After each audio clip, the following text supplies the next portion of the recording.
On September 24, 2025, in a quiet residential neighborhood in southwest Oklahoma City, what began as a routine disturbance call slowly turned into a situation that no one involved would walk away from unchanged. What's touch going me, on? You will die. You will not touch my son again, for I am his father. What's going on, man? I want to see you touch me. I want to see how much how it takes to piss you off. Because I'm going to kill you. You know I'm going to kill you. For you kill my son, you people think you're bad. The hand of God is right there. Look. You want to see God in fresh right there. Look. The area around the 3000 block of Southwest 64th Terrace is usually calm, the kind of place where people expect the early morning hours to pass in silence. But around 3 a.m., that calm was broken when multiple residents called 911, shaken by a man outside screaming at the top of his lungs, yelling threats and racial slurs, and acting in a way that made neighbors fear someone was about to get hurt. One caller told dispatch there was a man outside just screaming and hollering, clearly out of control. Oklahoma City 911, what's the address of your emergency? Hey, there's a guy making a disturbance outside of the house or next door. Sounds like he's making threats to the neighbor. What the address is? Southwest 64th. Southwest 54th? 64th. 64th. 64th Terrace. Okay. Yeah, he's making threats about the kids and stuff, but I can't see him talking to anybody inside of the house or because he's right outside the gates. Is there somebody out there with him, or is it just him? I can't see anyone else besides him. Okay, you said he was making threats? Yeah, he's making threats about killing someone's kids and stuff. The man was later identified as 45-year-old Jason Redshirt. He stood outside a home, shouting wildly into the darkness. Sergeant Christopher Skinner, a 10-year veteran of the Oklahoma City Police Department, calmly tried to assess what was happening and gain control of the situation without making it worse, where this happened. That's where God is. That's right. You like those over there, kids. So I'm going to make you go over there and kill that. What are you out here? You are going to go kill that. Son, make him kill that. I don't plan on killing you. You are going to. You are going to. Son, make him. Hey. Why? What's going on, man? Nothing. Stay away with me. No. You come at me, mother. You're going to die. My son will not let you touch me because you will die when you. Where do you live at? I have no home. I'm homeless, mother. What are you doing over here? You. What are you doing over here? What are you doing here? Because you're out here. What are you doing? Because God is here, mother. I'm Jason Redshirt. I am a God. And you didn't know I was a God, huh? You fucking goddamn police department. You didn't know you the God. There's people trying to I will you think you are buff? I will hit you once and with one hit, mother. There are people out here sleeping, man. Them people, they're gonna die today at 7 o'clock. Why is that? Because God is here and he's killing you all. Unless they repent. If you want to kneel on your knee, you can repent and go to heaven. Otherwise you will die, and at 7 o'clock you will be dead. No, tell your police department that you will die. Follow me. I mean it. Touch me. Touch me. You will see my son smite you. You will touch me no more. Because he don't like the way you do it. For you think you guys are cool. Get back. You. Get back.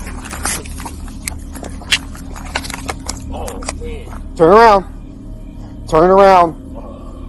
Turn around. Turn around, man.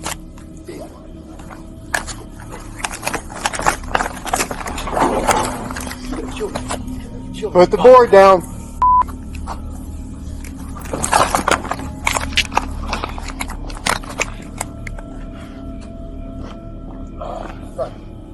Put the boards, put the sticks down. Put it down. Stop!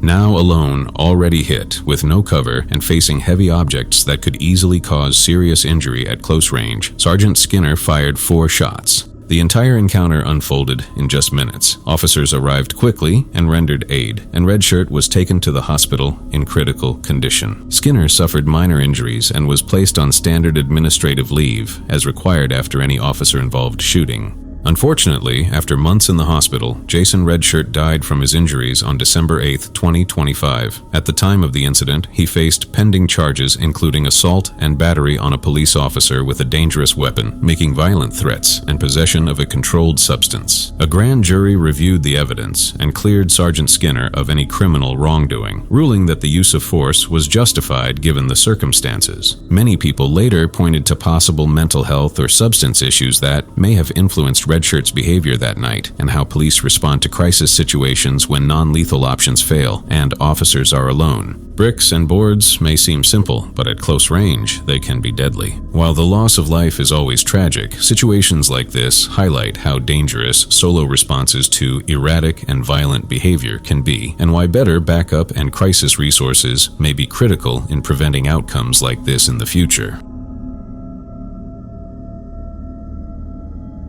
On December 25, 2025, early on Christmas morning, a father in Houston, Texas, experienced what would become the most devastating day of his life, one that began with fear and urgency and ended in irreversible loss. That morning, Jonathan Ross Mata and his wife received frantic phone calls from their 19-year-old daughter, who told them that her boyfriend had assaulted her and that she needed help right away. The calls were emotional and confusing, and the parents believed their daughter might be in serious danger, possibly even being held somewhere against her will. Acting on fear rather than certainty, they got into their vehicle and drove out to find her, focused on getting to her as fast as they could.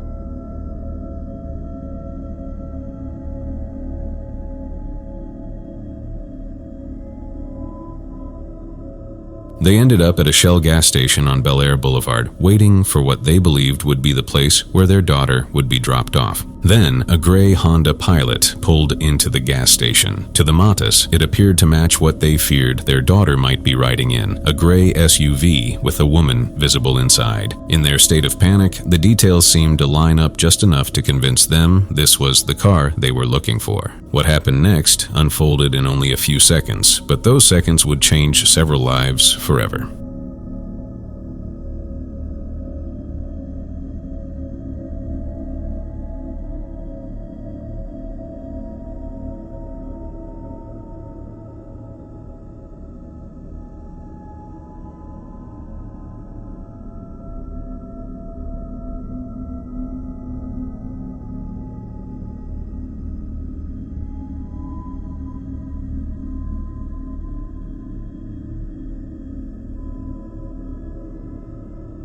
Jonathan Mata's wife jumped out of their SUV and ran toward the Honda, shouting and trying to open the rear passenger door, convinced her daughter was inside and calling out in desperation. Inside the Honda, the driver, 25-year-old Desmond Butler, had simply stopped for gas with a female friend. He had no connection to the Mata family and no idea why someone was suddenly running toward his vehicle. As the Honda pulled off, Jonathan Mata stepped out of his vehicle and fired 2 shots at the fleeing SUV. Both bullets struck Desmond Butler, hitting him in the back of the head and back. The Honda lost control and crashed into a nearby pole. The Matas ran to the crashed vehicle and looked inside, and in that moment, the full reality became clear. Their daughter was not there. The man inside the vehicle was a complete stranger, critically wounded and dying because of a terrible mistake. Surveillance footage later captured Jonathan Mata saying, "Oh, we were looking for our kidnapped daughter. I'm sorry, we will call 911. But they did not stay, and they did not call, just simply left the scene. Desmond Butler's passenger called 911. Emergency responders arrived quickly, but Butler was pronounced dead at the hospital. 3 weeks later, on January 14th, 2026, Jonathan Ross Mata turned himself in to police, confessed to the shooting, and was charged with murder. He posted a $50,000 bond and was released, awaiting his next court appearance scheduled for February 25th, 2026. Things get little different from here because, initially, the parents got a call from her daughter of possible kidnapping, but investigators later confirmed that there had been no kidnapping. The daughter was safe elsewhere, and Desmond Butler had simply been in the wrong place at the wrong time, driving a similar-looking vehicle on Christmas morning. In a way, the case raises difficult questions about fear, judgment, and the use of deadly force in moments of confusion. Even in a state with strong self-defense laws, shooting at a fleeing vehicle based on a mistaken belief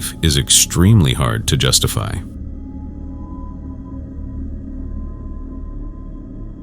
On September 17, 2020, a young woman named Angel Lynn left her home in Mount Sorrel, Leicestershire, expecting nothing more than an ordinary day. Angel was just 19 years old, from Loughborough, full of energy and plans for the future, with hopes of becoming a forensic scientist. At the time, she was in a relationship with her boyfriend, Che Bauskill, which had started casually but slowly changed into something far more controlling. The kind of relationship where one person begins to monitor movements, restrict contact with others, and apply pressure so quietly that the danger is often only clear in hindsight. These patterns, often described as coercive control, can take hold gradually, making it difficult for the person trapped inside them to leave safely even when they sense something is wrong. That day, after an argument, Angel decided to walk away, and for a brief moment it may have seemed like the situation was coming to an end, but as she tried to leave, everything shifted.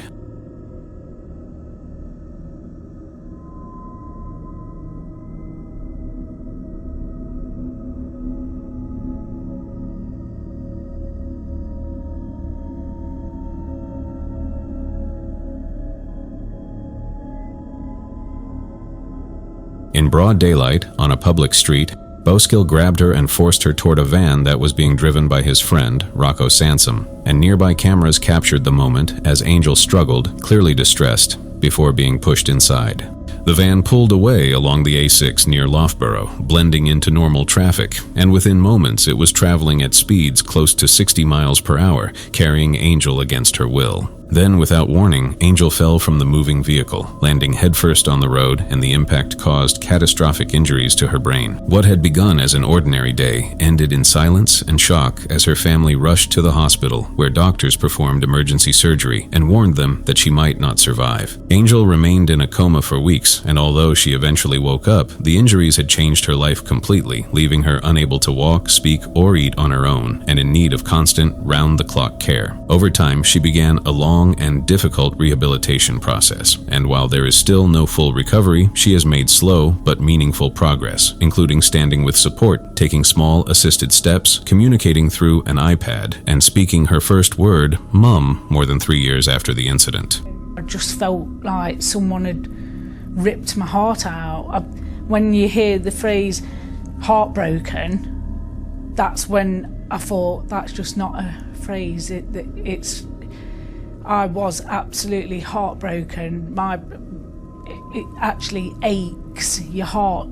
It's horrible. As details of the case emerged, many people began to look back at the warning signs that had been missed, including Bauskill's control over her phone, his demands for money, his attempts to isolate her from friends, and evidence of physical injuries that pointed to an abusive pattern. It remains unclear exactly how Angel fell from the van, whether she was pushed or trying to escape, but the court found Bauskill guilty of kidnapping, coercive control, and attempting to cover up what had happened, while Sansom was also convicted for his role. However, Bauskill's original sentence of 7.5 years was later increased to 12 years on appeal, while Sansom received a prison sentence of 21 months.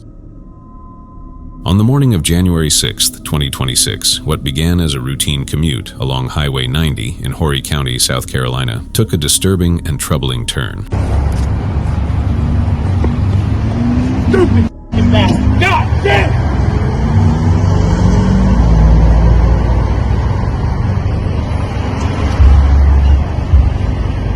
She hit both of us this morning. Around 7:45 a.m., Greenwood, a 33-year-old father of 5 from Nichols, was driving his white pickup truck when he rear-ended another vehicle near Star Bluff Road, an impact that also involved a Honda Civic driven by 23-year-old Elijah Thurman Taylor from nearby Nakina, North Carolina. You see, after the crash, both men pulled over to the side of the road and stepped out of their vehicles, likely expecting nothing more than an argument, insurance exchanges, and a long delay on their way to work. But things got escalated very quickly. You stupid are you? I don't give a about your insurance, you ignorant. I ain't gotta do I ain't gotta do motherfucker. You hit me. You hit me. I ain't gotta do you. You. You dumb. You stupid. You goddamn horse you rode in on. What you know? That stupid ass hat. At one point, Taylor warned Greenwood with words that suggested this was about to go too far, and moments later, Greenwood appeared to realize the situation was escalating beyond control. That was when everything changed. One more time to get some anger, man. You need one more time to get in my thing. I got one more time. Come on. Put your goddamn hands on me, see what happens. No, come on. Taylor reached into his vehicle, pulled out a handgun, and fired 4 or 5 shots in rapid succession. Greenwood collapsed onto the pavement, mortally wounded, and was pronounced dead at the scene before help could arrive. The shouting immediately turned into panic, with witnesses screaming and traffic coming to a complete stop as the reality of what had just happened settled in. Highway 90 remained closed for hours while investigators worked the scene. However, Taylor did not flee. He stayed where he was taken into custody without resistance, and was later charged with murder and possession of a weapon during a violent crime. He is currently being held without bond. Prosecutors have said they expect a self-defense claim, but they have also stated that the video appears to show Greenwood retreating at the moment the shots were fired, a detail that may heavily influence how the case unfolds. Greenwood's family described him as a devoted father who loved his 5 children deeply and had been in a long-term relationship with his girlfriend, who was on the phone with him during part of the confrontation and heard the gunfire as it happened. A GoFundMe was later created to help the family cope with the sudden loss.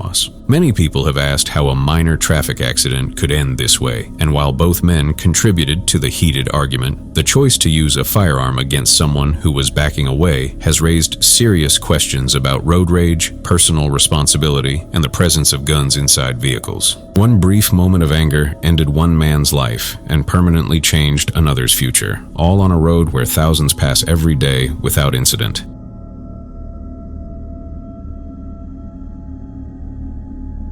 On June 10, 2016, Lance and Jade Simpson, along with their dog, left their home in Elk Ridge, Utah, for a drive through Hobble Creek Canyon, unaware of what the day would bring.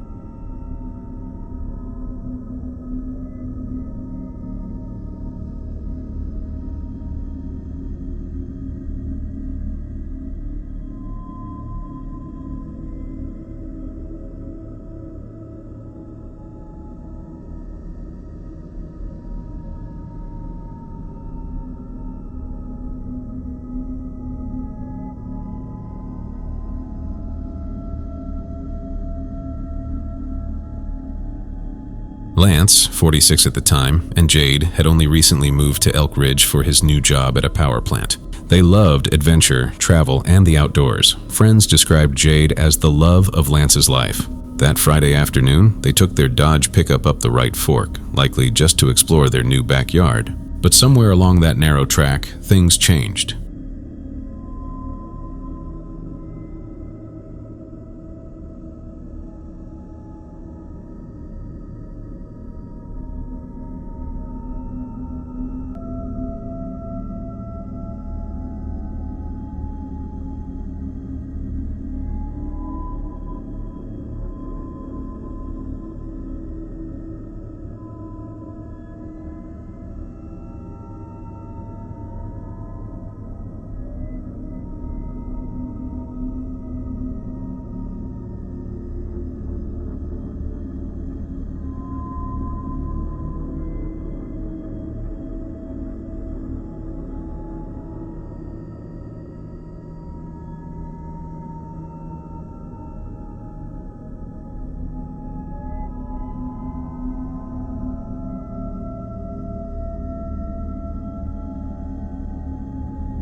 You see, the disturbing part was that you could hear his wife saying, "Slow down," and according to his sister's comment, they had both been drinking, which may have led to the situation, perhaps involving some heated arguments, though this is not clear from the audio. This is the drink of the Lord, that's according to my gospel. What's your interpretation of your judge, and I don't want it. Investigators found no skid marks, no brake traces, nothing to suggest the driver tried to stop. The vehicle simply drifted or veered off the edge, tipped over the cliff, and fell roughly 600 feet, tumbling violently the entire way. Both Lance and Jade were ejected from the cab. The truck was mangled beyond recognition by the time it reached the bottom of the ravine. Around 4:30 p.m., a group of bicyclists near the Wardsworth trailhead noticed fresh tire tracks leading straight over the edge, along with scattered debris. They called authorities. Utah County search and rescue teams rappelled down the steep terrain and located the bodies at separate points along the wreckage path. A family post later mentioned their dog had also died in the crash. Early on, a sheriff's sergeant noted evidence at the scene suggesting alcohol may have been a factor, and toxicology tests were ordered. However, no final public report ever confirmed impairment, and the case was ultimately treated as a tragic single-vehicle accident. The Simpsons' bodies were recovered, and a memorial service was held 2 weeks later in Halfway, Oregon, Lance's beloved hometown. This is a pretty old case, and since then, no charges were filed, no mechanical failure was cited, and the investigation quietly closed. While the exact cause remains unclear, the lack of skid marks and the possible presence of alcohol point toward a preventable drift off the roadway.